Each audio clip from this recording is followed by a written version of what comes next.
Our next performer, you ready, Blake? Yeah. Very, very funny young man. Might want to ask them that. I'm sorry? Might want to ask them, too. If you're ready? They're ready. Do you think you're ready for Blake Maddux? Yeah. They seem to be ready. Okay. Now you better bring it. What we do, one of the cool things we do at this club is we bring on a lot of new comics so that they develop their skills, they become famous, and then they owe me shit. Yeah, exactly. This is my healthcare right here. This guy getting the sitcom, I'm on easy street. He's a very funny young man. Let's welcome Blake Maddux.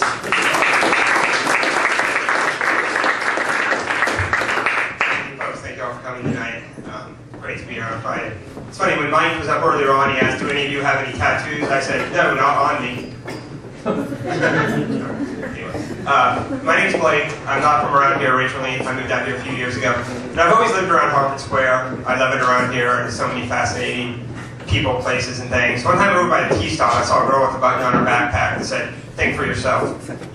So I went up behind her, and I said, think for yourself.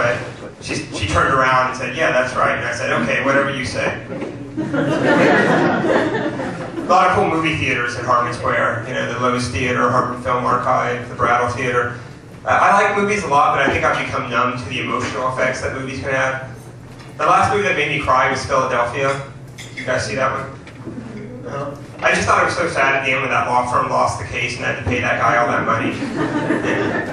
I saw it coming, but still, you know, I guess I just wasn't prepared. I used to live a little closer to Harvard Square, and I used to walk home every night. And there was this shop I used to go by that had a sign out front that said over 1,000 hard-to-find fragrances. And for the longest time, I thought it meant that the store was poorly organized. Like, we've got them, but good luck finding them. Apparently that's not what it means. And I know that sounds made up, but the fact is, my entire life, I've like misinterpreted words and phrases like that, simple things. Like, for example, for the longest time, I thought a non-profit organization was one that needed to try harder. You know, advertise, get the name out. And I always wondered, why do they always amplify the fact we are a non-profit organization? Do they want us to feel sorry for them or something? It's your own damn problem. When I went off to college, I became very close friends with this really sweet girl who was a psychology major, and she said to me, Blake, you have a type A personality. And I said, no, I don't think that's possible. She goes, why? There's nothing wrong with that. A lot of people have a type A personality. I said, yeah, I know, Shelley, but I've never been to the capital of Taiwan. Oh yeah, the 17-year-old kids, they do teach CR. Good, okay, good. See, that'll teach all the rest of it. Anyway. What else? I put off buying a DVD player for a long time because I didn't think it was worth the money. Because I noticed DVDs themselves always said, featuring deleted scenes. And I thought to myself, well, that's kind of a rip-off, isn't it? I'd like to see the entire movie if I'm going to pay that money for it. So usually it's pretty harmless like that. One time it got me in some trouble, though. I got hired back home at this fancy like theater as a doorman, usher sort of thing. And the first night they had me work in this back room where before and after the show they had like parties for crew and invited guests. And my boss said, okay, Blake, I'm going to be walking you from over there, and I don't want you to let anyone in without explicit authorization. You got me? I said, do not let anyone in without explicit authorization. Got you. So this first couple comes up to me, I say, good evening.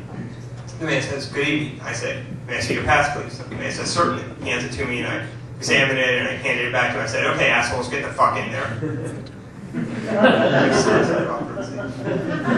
That's what he said.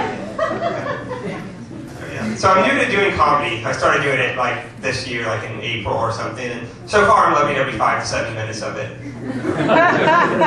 I do have a CD available for purchase. If anybody's interested, see me after the show. We'll work something out. It's a Van Halen CD from like 1995. I don't really listen to it anymore. So like most comics, as you may have noticed tonight, I'm single. But not recently single. Veteranly single, she thinks that's funny. Yeah. Veteranly single. I've got a very bad dating history. You know how you get those letters from credit card companies saying you've been pre-approved? I get them from dating services saying I've been pre-rejected. The last girl I went out with, I liked her a lot. She was really sweet. We only dated for a couple months though. And one day she came to me and said, Blake, I think we should see other people. And you know, I'm like, oh really? And she's like, yeah, I really think it would be a good idea for us to see other people. And you know, I'm a pussy, so I'm just like, oh, okay. I later found out that the reason she thought it was such a good idea is because she had already started doing it. And it was working very well for her. We did agree to be enemies, though. And that worked out very well, though I felt like I was the only one working at the right order. She didn't seem to understand that being enemies required effort. It involved making an effort for it, and sometimes it involved the authorities. But that's a whole different story. The next girl I went out with, I didn't like her very much because she and I had a lot in common. So, but the real problem was we went on 2 dates, and the problem was as early as that second date, she was already trying to pressure me into something platonic. And I just didn't think it was wise to rush into something non-sexual so soon after being dumped. So I didn't see her again. That's one thing that bothers me about women. The main thing they seem to be interested in is not having sex. None of them seem to want me only for my body. The last date I had was this summer, and it was with a homeless woman. And I even managed to fuck that up. Because at the end of the night I said, so, my place or yours? So I guess in my case, beggars can be choosers. Also, like most comics, I had an unhappy childhood. That might account for a lot. My mother was a terrible cook. To punish me, she used to send me to bed with dinner. I wasn't allowed to come out until I finished it. So that was tough. But, bad luck seems to follow me around anyway, so that's what I attribute it to.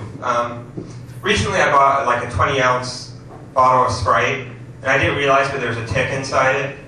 And I drank it and I got lemon-lime disease. First ever case of that.